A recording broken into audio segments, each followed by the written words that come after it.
9:32, everybody. And so, do you believe in love? And that's the question we're asking. Real love stories exist, right? Our next guest made it her mission to find them and share them. Yeah, so she's the force behind the book and hit storytelling event, LoveNotes. So please welcome author and performer Heather Christie. Good morning to you, Heather. Hi, thank you for Good morning. having me. So LoveNotes started as a book, right? Yes, So yes. first, let's talk about that. What inspired you to put that together? Okay, well, I was married for a really long time. Okay. And when that ended in divorce, I started dating, and that's a interesting environment book. here in New York City.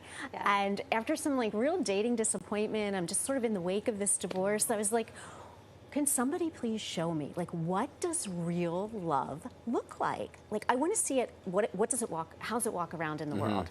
Right? And I want stories. I don't want somebody telling me, oh, this is what you have to do to get love. Just show me the evidence, the proof. So I put out this call. I'm like, I'm looking for real, I'm a writer, and I'm looking for real, true love stories. And that's how the fodder began for the book. So how did you pick which ones would end up in the book, and what did you find that people were actually sending in? How did you know they were legit? That they were true? Yeah. Yeah. Oh, well, I guess I don't know that exactly. Yeah. And people may use a little bit of creative license, but really what comes through is the emotion. You can feel it. You can feel it. So I got all kinds of stories. Stories, everything from heartbreaking, but in the very best way, to healing. And ultimately, though, the book, the storytelling show, it's one of hope. Right? Because people say, oh, I don't want to go to that. I just went through a breakup. Or I'm like, that's who this is for. Right. It's to restore hope. It's to show you, this is what love looks like as it walks around in the world. So you turned LoveNotes into a live storytelling event. We're going to take a look at a little bit of it and then talk about it on the other side. Okay, thank you.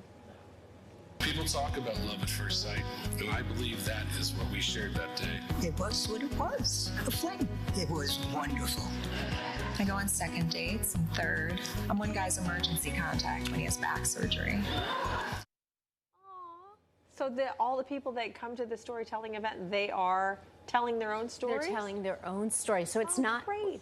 You're hearing the story from the horse's mouth, so to speak.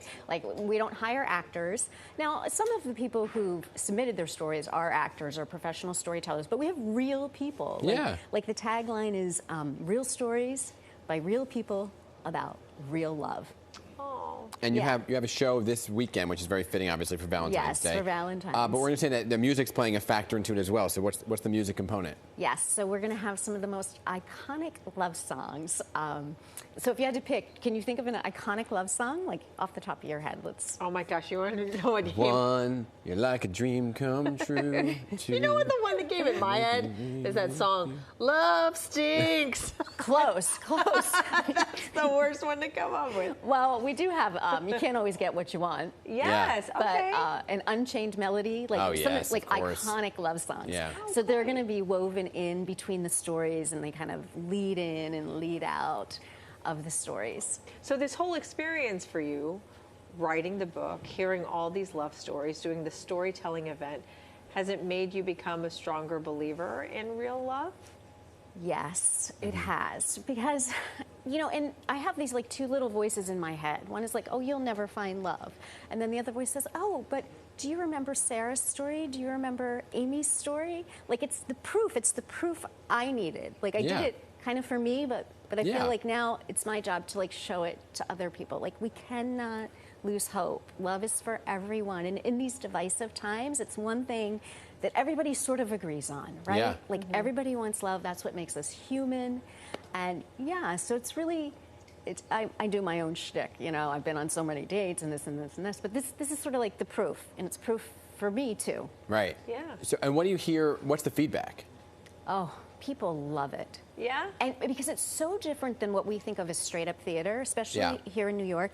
And it's different than traditional storytelling, too, like The Moth, where people are getting up and competing with each other, right? These stories, the writers, they've really thought about it.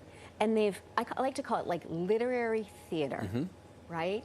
And the audience just eats it up. We had satellite shows. LoveNotes is sort of spreading out, and we had shows in Chicago and Indianapolis, so I was there last week. and the audience just loves it. There's like this kind of warm feeling, and each show is orchestrated so that the storytellers then go out into the lobby, so the audience kind of meets them on the way out. Oh, I see. And it's not like in regular theater, everybody's rushing, let's get through, let's get out of here. They want to stop, they talk to the storytellers. It's like, oh my gosh, that happened to me, or that really gives me hope. So there's this real sort of synergy that happens between what I call the cast, storytellers, and the audience. And you really, it's a feel-good, it's like a feel-good kind of event. Are you still looking for that love? Yes. Okay, all you out there. Yeah, but I'm holding on to faith. I tell a little story that my Polish great-grandmother was a mail-order bride. Oh, wow. And she sailed across the Atlantic Ocean all by herself. She was just 19 years old.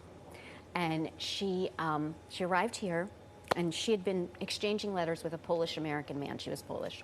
And she was already in love. And she waited for him to come pick her up. And he never showed. Oh, wow. Oh, no.